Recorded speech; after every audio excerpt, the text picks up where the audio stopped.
Okay, and Monsieur Jacob, whenever you're ready, you may begin. This year's theme verse is one of strength through faith. Philippians chapter 4, verse 13 states that I can do all things through him who strengthens me. You have all heard this verse before, and it has been talked about a lot this year, but hopefully you can learn something new from this speech. In order to better understand this verse, you must first understand the context of the verse, that it is God's strength that we gain by Christ's grace, and that the Lord is still our strength. The Lutheran Study Bible states that Philippians was a letter that the Apostle Paul wrote to the church in Philippi. Philippi was mostly populated by retired military men, which is very significant since they had an easy time understanding the concept of strength. Also, Paul was in prison when he wrote this. And the letter was written for several different reasons.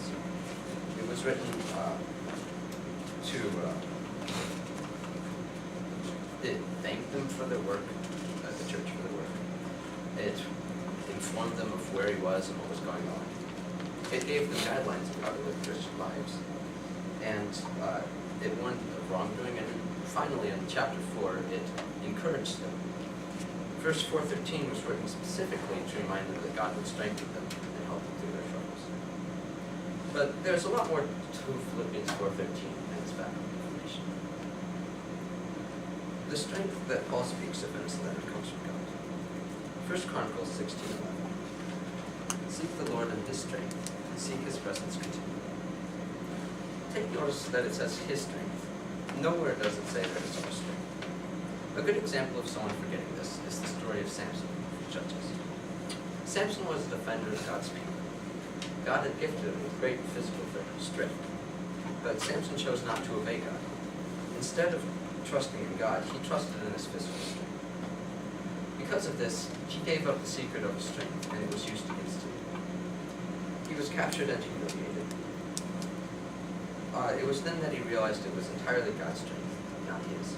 By trusting in the Lord, he was allowed to use his strength one final time to kill a great number of God's enemies.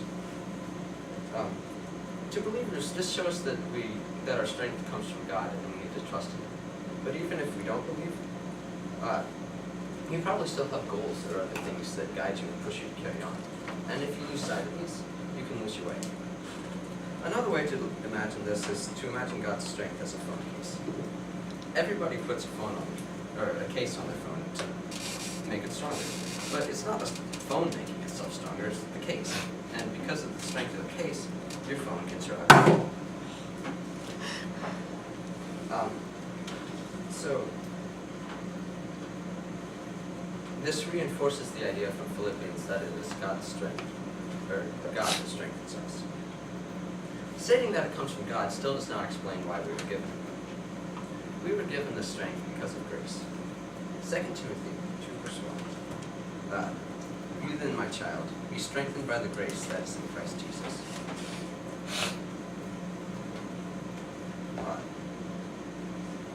This verse is saying that since we can do nothing on our own to deserve God's strength, it is by grace that we are given it. If you look at your handout now, specifically the underlined section, towards the bottom, I underlined this. The background has background information on all my cross-reference verses, but this one specifically stood out to me as kind of interesting. If you'll turn that over with me.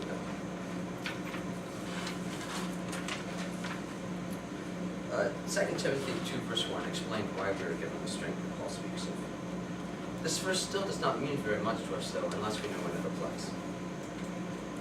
The Lord is our strength today, just as he was in the past.